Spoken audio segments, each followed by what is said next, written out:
Vamos lá, pessoal. Vamos revisar agora uma questãozinha bacana sobre direitos econômicos. Eu acho que pode cair uma questão envolvendo livre iniciativa, livre concorrência, tratamento isonômico dado pelo Estado aos agentes econômicos em igualdade de condições de disputa, ou isonômico no sentido de que o tratamento tem que ser desigual para incentivar o pequeno a poder concorrer com o forte em condição de igualdade. Olha que interessante, né? E eu acho que poderia cair uma questão, sendo bem direto e objetivo, referente à súmula vinculante 49 do STF, que remete a gente ao artigo 1º, inciso 4 da Constituição e ao artigo 170 da Constituição. Então, vamos lá, bem direto ao ponto. Eu acho que poderia criar uma questão assim. Certo empresário está pretendendo instalar o estabelecimento empresarial dele para começar a funcionar e desenvolver a atividade dele em certo ponto na cidade. O cara comprou um imóvel ou alugou um imóvel de alguém, o cara tem a titularidade do ponto comercial, seja porque é dono do imóvel ou porque é locatário e está com o direito de posse contratualmente assegurado. Então, ele tem o direito de explorar aquele ponto para desenvolver a sua atividade empresarial, o seu comércio, né? E ele vai ao poder público e diz, olha, eu cumpri todos os requisitos legais e eu quero a obtenção da licença, quero que se espeça o alvará, para que eu possa, de maneira lícita, começar a atuar e empreender a minha atividade, empreender o meu negócio, aqui exercendo a minha livre iniciativa. E aí, meu irmão, o problema que surge, que ensejou a súmula vinculante 49, é o seguinte. Veio lá o município e disse assim, olha, a gente fez uma lei aqui no município que botou algumas regras que têm que ser obedecidas para que se possa conceder a licença por exercício da atividade econômica. E dentre as regras que a gente colocou, você não se adequa a uma. Então, você não está cumprindo as regras legais e a gente não vai poder expedir a licença, nem por questão de discricionariedade, de avaliar a conveniência e oportunidade, porque a licença é ato vinculado, não tem poder discricionário. É que você não está cumprindo as regras. Ah, é? Qual é a regra que eu não estou cumprindo? É que tem uma regra aqui no artigo tal, da lei número tal aqui do município, que diz que não se pode instalar um estabelecimento para desenvolver determinado tipo de atividade econômica, quando numa zona de X quilômetros ou de X metros de proximidade, já tem outro estabelecimento pertencente a um outro agente econômico que desenvolve a mesma atividade nesse mesmo local. Então você quer abrir, exemplo, uma farmácia perto de onde já tem outra farmácia. Você quer montar um cursinho preparatório na mesma rua que já tem outro cursinho preparatório. Você quer montar uma lanchonete onde já tem uma lanchonete. Então a gente fez uma lei aqui no município que a gente está protegendo quem chegou primeiro, nitidamente. E a gente está dizendo que tem no artigo tal dessa lei uma proibição. Não se pode instalar um estabelecimento empresarial se o objeto social a ser empreendido é concorrente daquele outro estabelecimento que está ali desenvolvendo a mesma atividade no mesmo local, para evitar a concorrência. Gente, isso é uma sacanagem. E acreditem vocês ou não, se precisou o Supremo fazer uma súmula vinculante, é porque não apenas isso acontecia na prática, como a administração muitas vezes protegia e o judiciário local também. O Supremo fica indignado e vem com chicote, súmula vinculante é uma chicotada, né? Agora vai ter que aplicar a porra do entendimento e acabou. Vincula e acabou. Por quê? Porque vários municípios, porra, editavam leis como essas, para quê? Aqui entre nós. Para proteger aqueles empresários que nos melhores pontos comerciais da cidade montam seus negócios, adquirem um monopólio naquela zona comercial forte e não querem que ninguém entre para concorrer. Tudo bem que quem investiu, chegou primeiro, criou ponto comercial, tem seu valor, mas isso não significa que você chegou primeiro, investiu, criou uma clientela naquele bairro, naquela rua, naquela esquina. Em nenhum momento você poderia acreditar que isso daria para você um dia de monopolizar aquela área, ser o mono naquela área da polis, monopólis, o único naquela área da polis. Você não pode monopolizar localmente aquela área e dizer só você pode. O direito que você tem de empreender, todo mundo tem. Se você tem um imóvel, eu compro um imóvel vizinho ao seu, você quer abrir um restaurante de venda de comida japonesa, eu posso do lado abrir um também. E a gente vai concorrer, porque isso é uma garantia constitucional que toda pessoa tem de poder competir com a outra fazendo a mesma coisa no mesmo local. Então, viola a garantia constitucional que toda pessoa tem de livre iniciativa, de livre concorrência e de ser tratado pelo Estado em condições de igualdade de disputa para exercer a concorrência, exercer a atividade econômica concorrendo em condições de igualdade. O Estado não pode ser um fator de interferência para desequilibrar. E quando o município vem e faz uma lei dizendo que está regulando o comércio local e está condicionando o deferimento de uma licença para viabilizar o funcionamento lícito, legal, de um estabelecimento, a que ele não venha a exercer a mesma atividade que alguém que chegou primeiro já exerce naquele local, botar a chamada cláusula de raio, de barreira de distância, ó, se tem uma farmácia aqui, só pode abrir uma farmácia 3 km depois, 500 metros depois. Isso está errado. Não pode fazer isso.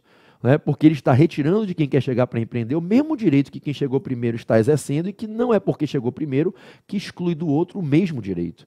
Então isso viola a livre iniciativa, o valor social da livre iniciativa, o valor social do trabalho, viola o direito de empreender e concorrer, viola o direito de ser tratado pelo Estado em condições de igualdade. Então eu queria colocar para vocês aqui, joga na tela por favor, deixa eu só puxar aqui, ó, a súmula vinculante 49, que é a primeira que vai aparecer aí em cima, né? A súmula vinculante 49, que diz assim: ofende o princípio da livre concorrência, lei municipal que impede a instalação de estabelecimentos comerciais do mesmo ramo em determinada área. O precedente foi o precedente das farmácias, vai que cai na prova exatamente isso, né? A instituição ABC, que administra uma rede de farmácias, está pretendendo instalar 2 filiais de suas farmácias na rua tal e na rua tal, né, dos bairros Alfa e Beta do município Z. O município tem lei que veda porque já existe outra farmácia de empresa concorrente naquela localidade. Diante do quadro apresentado, indaga-se: pode o município legislar para regular o comércio local? Sim, pode. Letra B, é constitucional ou inconstitucional a lei desse município que vedou? Por quê? É inconstitucional porque viola os valores sociais do trabalho da livre iniciativa, o direito fundamental de concorrer e empreender e de ser tratado em igualdade de condições pelo Estado no exercício da atividade econômica. O tema, inclusive, é chancelado na súmula vinculante 49 do STF e está amparado no artigo 1º, inciso 4 e no artigo 170. Tá? Eu vou colocar aqui na tela para vocês agora o artigo 1º, vamos lá? Né?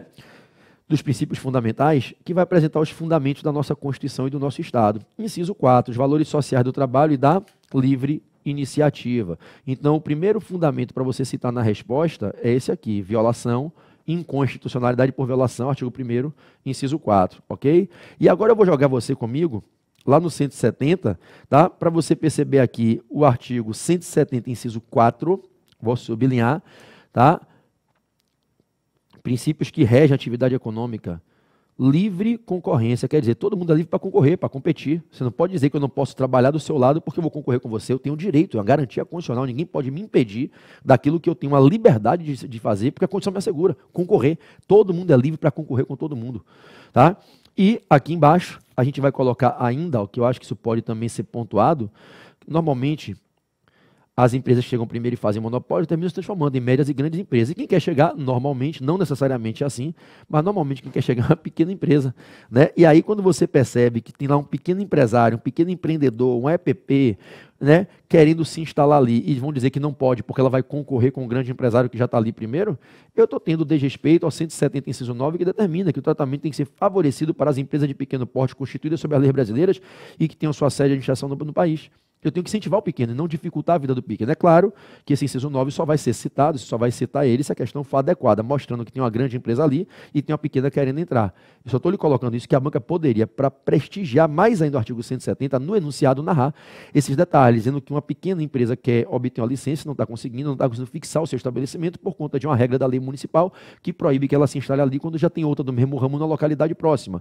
E aí vai se dizer na questão, poderia se dizer na questão, que quem está ali é grande e quem quer chegar é pequeno. Eu estaria tendo uma atividade do Estado de, ao invés de incentivar, de dificultar, de prejudicar o pequeno empreendedor de exercer a sua livre iniciativa. Ao invés de estar dando um tratamento diferenciado para favorecer o pequeno empresário, eu estaria dando um tratamento diferenciado para prejudicar e impedir que o pequeno empresário comece a empreender o seu negócio para tentar crescer, protegendo o grande em detrimento do pequeno.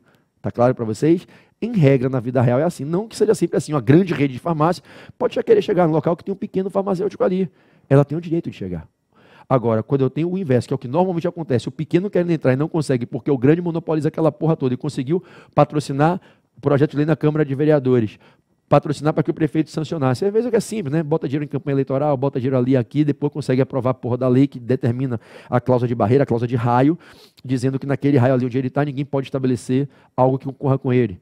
Aí é o grande que se estabeleceu, que monopolizou, que não quer deixar o pequeno entrar. Em regra, na vida real, quando acontece essa situação, a gente tem também violação ao 170, inciso 9. Ok? Estamos juntos?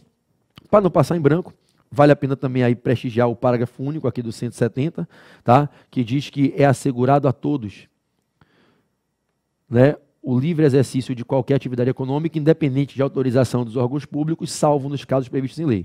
Toma cuidado, porque em regra ninguém precisa de autorização do poder público para poder desenvolver a sua atividade econômica, salvo quando a lei exija. Agora preste atenção, joga a imagem cheia para mim. A lei pode sim condicionar requisitos, é o caso quando a lei estabelece regras que você tem que pedir uma licença provando que obedeceu às regras, nenhum problema. Essa lei é que embasa as licenças e autorizações do poder público para o exercício de certas atividades econômicas. Não tendo lei condicionando que você cumpra requisitos para precisar de licença ou autorização, você pode exercer a atividade econômica do jeito que você quiser, você pode exercer sem que você tenha que pedir autorização ao Estado. A livre iniciativa não depende de autorização do Estado, salvo quando a lei entenda que sim, pela gravidade da atividade, pelos riscos que ela pode gerar, ao bem coletivo, à paz pública, etc., ao interesse coletivo, aí ela bota requisitos. Agora, preste atenção, não é porque a lei pode colocar requisitos e condicionar o exercício da atividade econômica a uma licença, uma autorização, que ela pode colocar de maneira inconstitucional. E o que a gente está colocando aqui na questão da súmula vinculante 49 é isso. A lei pode colocar requisitos para que você precise cumprir esse requisito para exercer a atividade econômica. A lei pode.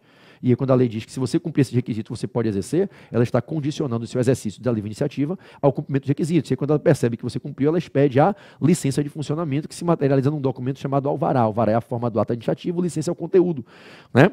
Só que a lei não pode colocar como requisito para você poder funcionar algo que fere a Constituição, que é o que acontece aqui. Quer dizer que você não pode querer abrir um estabelecimento para exercer o mesmo objeto social, a mesma atividade de um mesmo ramo que alguém que já atua ali. Isso fere o direito de todos de concorrerem livremente e serem tratados isonomicamente pelo Estado. Ok? Show de bola. Para a gente fechar esse bloco, devido ao processo legal, ampla defesa, contraditório, acesso à justiça. Vamos lá. Pode que é uma questão bem simples, envolvendo o artigo 5º, inciso 35. Vou voltar para o artigo 5º, inciso 35, aquela famosa garantia de que a todos é assegurado o direito de acessar o judiciário, né, para poder ter no judiciário a prestação daquela atividade jurisdicional para proteger os seus direitos quando estão sendo lesados ou ameaçados de lesão. Ninguém será prejudicado no direito de acesso ao judiciário, de acesso à justiça, ao provimento jurisdicional para fazer justiça num caso concreto. Nenhuma lesão, ameaça de lesão a direito pode ser obstada de apreciação pelo Poder Judiciário. Já o 5º 35, tá? 5º 35 na tela, está lá em cima da tela. A lei não excluirá da apreciação do Poder Judiciário lesão ou ameaça a direito. Nenhuma lei será constitucional se criar critérios que impeçam a pessoa de ir ao judiciário, que dificultem a pessoa de conseguir efetivamente acessar o judiciário. E qual é a questão que eu quero trabalhar? A da súmula vinculante 28. Súmula vinculante 28 do STF. Muitas leis no Brasil, durante muito tempo, condicionavam o acesso de uma pessoa ao judiciário ao cumprimento de certas exigências de garantias patrimoniais. Casos clássicos, ajuizamento de ações por administrados para questionar no judiciário cobranças feitas pela administração. Cobranças de multas, cobranças de tributo, de foros, laudêmios, em regra tributo, mas não necessariamente tributo. Pode ser uma multa administrativa, uma multa de trânsito, uma multa ambiental. Tá? Se o Estado está cobrando algo de um administrado e se o administrado entende que não deve pagar, ele tem o direito ao contraditório. Inclusive, se ele quiser, buscar esse contraditório judicialmente. Então, se eu quero ajuizar uma ação para pedir a anulação da cobrança feita pelo Estado contra mim, uma ação anulatória do ato administrativo, pode ser um lançamento de um tributo, pode ser a aplicação de uma multa, um auto de infração por uma suposta infração ambiental, pode ser um poder concedente aplicando uma multa num contrato de concessão contra a concessionária, poder concedido, não importa qual é o tipo de cobrança, eu tenho o direito de ir ao judiciário ajuizar uma ação anulatória pedindo a anulação dessa cobrança. E aí se veio a lei e disse que para que a minha ação seja ajuizada eu tenho que fazer o depósito primeiro, essa lei é inconstitucional, que pode ser que eu não tenha dinheiro para fazer o depósito.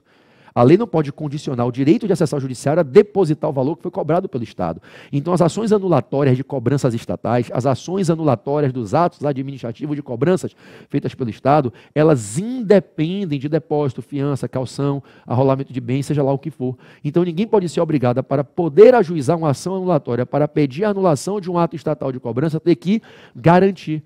Isso fere o livre acesso à justiça para a imensa maioria das pessoas. Então, joga a imagem cheia para mim.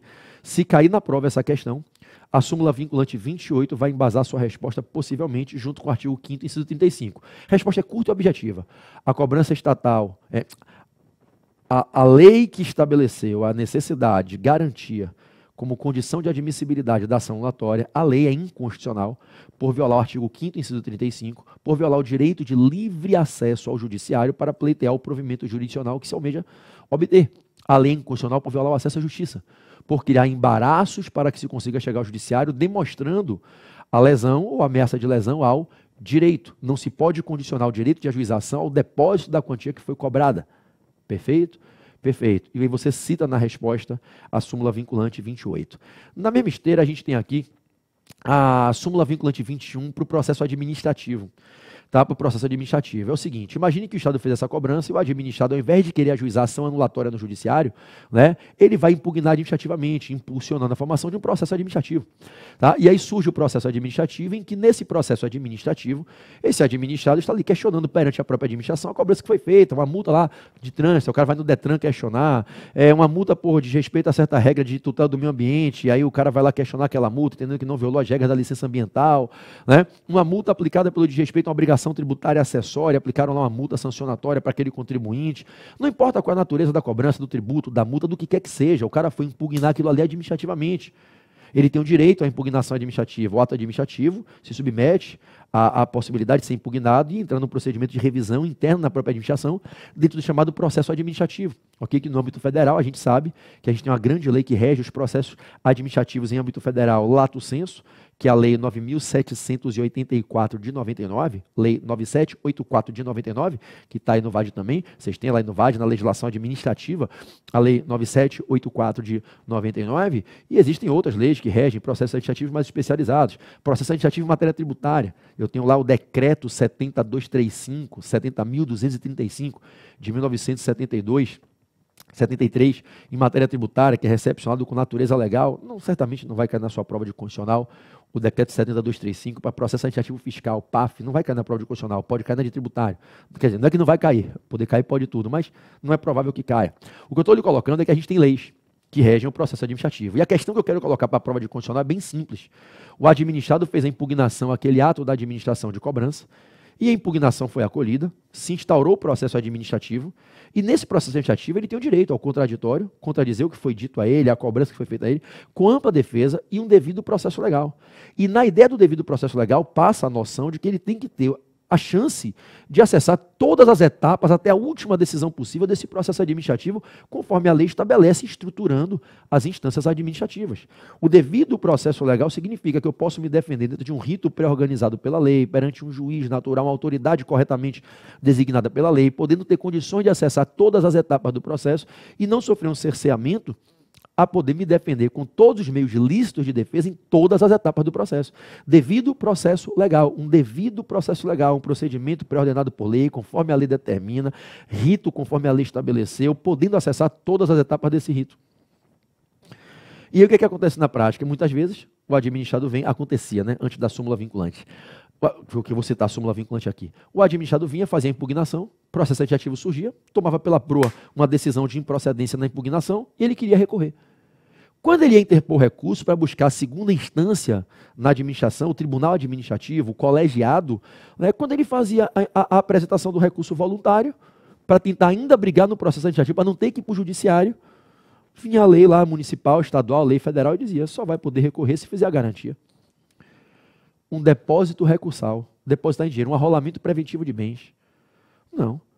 Eu estou impugnando a nota administrativa, eu não estou nem em mora, vocês fizeram uma cobrança contra mim de uma multa, de um tributo, de um laudêmio, eu impugnei no prazo, eu não estou nem em mora, eu quero ter o direito de recorrer. Ah, deposite porra nenhuma, você está me cobrando que eu não devo, eu estou impugnando no prazo, eu quero poder recorrer e ter essa discussão sendo reanalisada no colegiado. Só se o senhor depositar. Deposite pelo menos 30%, vou depositar nada. O Supremo Tribunal Federal entendeu que exigir o depósito recursal, a garantia por depósito em dinheiro ou por arrolamento de bens, no todo ou em parte do montante cobrado, fere o devido processo legal, a ampla defesa e o contraditório em sede de processo administrativo. Fere a razoabilidade, fere a proporcionalidade. É desproporcional exigir de um administrado que nem em mora está, que está impugnando no prazo que a própria lei deu, que para poder recorrer da primeira para a segunda instância administrativa, que ele tem que depositar o valor da cobrança. Se para ir para o judiciário ele não tem que depositar para a ajuização angulatória, como é que ele vai ter que depositar ou fazer arrolamento de bens para poder recorrer e continuar no processo administrativo? Então o Supremo entendeu que estaria violada a garantia do artigo 5º 55. Deixa eu ver se eu preparei ele aqui para a gente.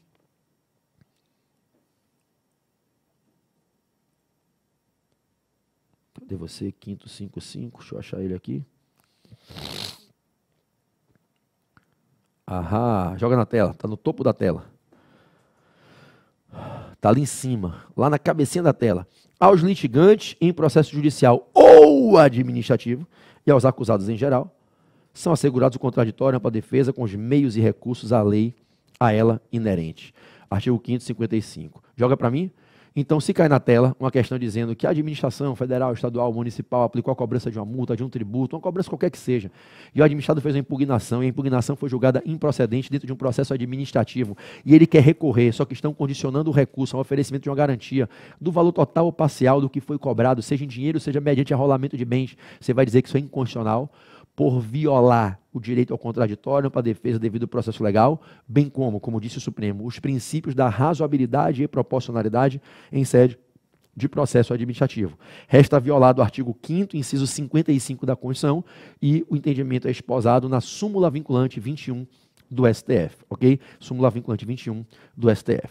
Galerinha, só para não dizer que eu não comentei, porque no último bloco de direitos fundamentais, que é o próximo, eu vou falar de educação e saúde um pouquinho com vocês aqui, vai ser bem rapidinho, só para não falar que eu não comentei, lembre da famosa súmula vinculante número 5, tá? Deixa eu ver se eu tenho ela aqui para a gente, que vai cuidar da questão do processo administrativo disciplinar, a defesa feita daquele servidor sem a presença de um advogado. Joga na tela a súmula vinculante 5, tá? A falta de defesa técnica por advogado no processo administrativo disciplinar não ofende a Constituição. Não fere a Constituição, não tem nenhuma garantia na Constituição que todo mundo no processo administrativo disciplinar tem que ser defendido por advogado. Isso é uma escolha do servidor. Se o servidor cometeu infração, faltou com disciplina, está num PAD respondendo por uma suposta infração que ele praticou e submetendo a possibilidade de ser sancionado, né, ele que escolhe se ele quer ter um advogado ou não. Não é obrigatória a presença de advogado no processo disciplinar, salvo se a lei exigir. Não havendo exigência por lei do advogado, o agente público escolhe se ele quer contratar um advogado ou não. Às vezes o agente público está sendo acusado de um certo tipo de infração que é tão peculiar, a realidade ali do órgão dele, do departamento que ele atua, que nem o advogado sabe tanto quanto ele, como um próprio colega, um técnico, um ex-agente público que atuou anos ali, se aposentou, que pode fazer uma defesa muito melhor. Em muitos casos, joga para a minha imagem, no PAD, o servidor público está sendo ali acusado de uma suposta prática infracional, ele prefere se defender não por um advogado, que às vezes eu como advogado, posso não conhecer os melindres da administração, do dia a dia interno ali, para poder fazer uma defesa técnica daquele servidor no PAD, que está sendo acusado ali do ato de indisciplina que pode submeter uma sanção, do que um outro colega dele, que às vezes trabalhou anos ali, está no outro setor, está numa posição hierárquica superior, ou é aposentado e vai fazer a defesa dele. Ele mesmo, às vezes, pode se defender. Então, não constituir advogado para fazer a defesa técnica no processo administrativo disciplinar não viola em nada a Constituição. E aí, o que é que aconteceu na prática para vocês entenderem? Vários servidores que não constituíram advogado para se defender, quando tomaram pau e foram condenados, ajuizaram ações pedindo anulação do processo administrativo disciplinar, dizendo que não foram defendidos por advogado e, com isso, tiveram prejudicialidade ou contraditória à ampla defesa. Nenhuma prejudicialidade. Ninguém é obrigado a ter advogado se a lei não impõe que você tenha advogado. Se a lei permite que você se defenda sem advogado, é porque a lei confia na sua autonomia existencial e lhe dá o direito de escolher se defender sem ser através de advogado.